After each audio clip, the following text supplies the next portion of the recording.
এখনো পর্যন্ত আপনারা দুই বোন মিলে ষড়যন্ত্র থামিয়ে নেই, চালিয়ে যাচ্ছেন। রিক্সা লীগ, হেলমেট লীগ, কত রকমের নাম দেয়, যেটা সরকার নিষিদ্ধ করে দেয় উল্টা করে নাম দেয়, কাজগুলো ওরাই করে। ছাত্রলীগ নিষিদ্ধ হওয়ার পরে ওরা চিন্তা করছে এ নামে তো আর যাওয়া যাবে না, এবার নাম দেব রিক্সা লীগ। রিক্সা চালকদের বদনাম করছে, রিক্সা চালকরা সাবধান হবেন। আমার মনে হয় কয়েকদিন পরে বলবে সিএনজি লীগ। কথা বলছে না কেন?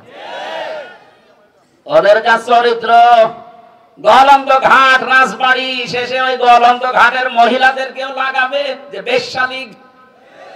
কথা বলছে না কেন? চরিত্র ওদের ওই রকমই। আমার জেলখানায় যে বিশ্বজিৎকে যারা হত্যা করেছিল আমার সাথে ছিল, কায়দা করে আমার সাথে রেখেছিল। শাওন নামে ওরে জিজ্ঞাসা করলাম আপনি মারলেন কি করে? যে হুজুর বারবার আমারে বলছিল যে ভাই আমি কিন্তু শিবির না। কিসের শিবির? আমি মুসলমানই না, আমি আপনাদের মতো হাফ হাতা না, আমি ফুল হাতা। ফুল হাতা বুঝলেন কি? মুসলমানি দেওয়া, আমাদের মুসলমানি দেওয়া আছে, আমরা কি হাফ হাতা বলে, আর মুসলমানি দেয় না, এজন্য ফুল হাতা। আমাদের জেলার যে দেবদুলাল ও যখনই ঢুকতো, যারাই আছে ওখানে বন্দি, এক বাক্যে চিৎকার দিয়ে উঠতো হাফ হাতা ফুল হাতা আসতেছে। আমি ওই দিন বুঝেছিলাম যে হাফ হাতা ফুল হাতা কারে বলে।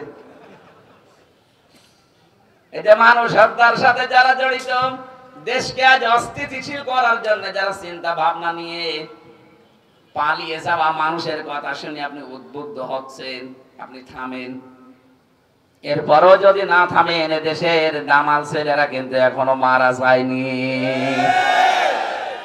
আশা করছে আপনি থামবেন না। আপনার কপালে হেদায়েত না থাকলে আপনি থামবেন না। মরণের আগ পর্যন্ত আপনার আর পরিবর্তন নেই। কথা বলেন না কেন? ওই যে শাওন এখন টের পাচ্ছে মার্ডার মামলায় বিশ্বজিৎ হত্যা মামলার আসামি, আবরার হত্যা মামলার আসামিগুলো আমার সামনে বিল্ডিং এ ছিল। তারাও দেখলাম এখন অনুশোচন, আফসোস, 30 বছর জেল খাটা লাগবে তাদের। একটা ছেলে 25 বছর 30 বছরের ছেলে ঢোকে, 30 বছর জেল খাটা লাগবে, তো আর কয় বছর বাঁচবে? সুতরাং জালেমদেরকে টিকিয়ে রাখতে গিয়ে, জালেমদের কথা মতো চলতে গিয়ে নিজের জীবনটা নষ্ট করে দিয়েন না। এই কথা বলছেন না কেন? আরে ভাই, পৃথিবীর ইতিহাস তো এটাই। 850 বছর আগে লক্ষণ সেন পালিয়ে গেছে, আজ পর্যন্ত ফিরে আসেনি, কবরে চলে গেছে।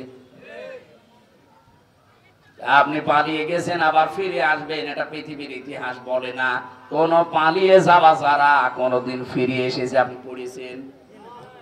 সুতরাং আর আসতে পারবেন না। আসলে জনগণের কাছে পিটানি খেয়ে মারা যাবেন। যে কয়দিন আছেন, যদি হেদায়েত থাকে ফিরে আসেন, আল্লাহ বিল্লাহ করেন।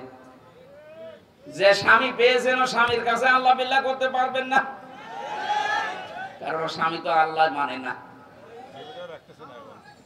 অনুবার রাখছে না শুনলাম, অনু বলছে চান, কারণ আপনার সাথে ধর্মের মিল নেই, আপনাকে রেখে করবো কি? কারণ বিয়ে তো হয় না। সূরা বাকারায় আল্লাহ 1500 বছর আগে দিয়েছেন, কোন মুশরিক ওই পুরুষ যত সুন্দর হোক, যতক্ষণ ঈমান না আনবে তার সাথে আপনি মুসলমান হয়ে বিয়ে করতে পারবেন না। একজন মুশরিকা নারী যত সুন্দর হোক, যতক্ষণ ঈমান না আনবে ততক্ষণ তার সাথে আপনি অন্য ধর্মের মুসলমান হয়ে কখনো বিবাহ শাদী করতে পারবেন না। ওয়ালা তানকিহু, এই আয়াতের ব্যাখ্যায় আমি পড়েছি। সুতরাং আপনাকে রাখবেন, আমরা জানি।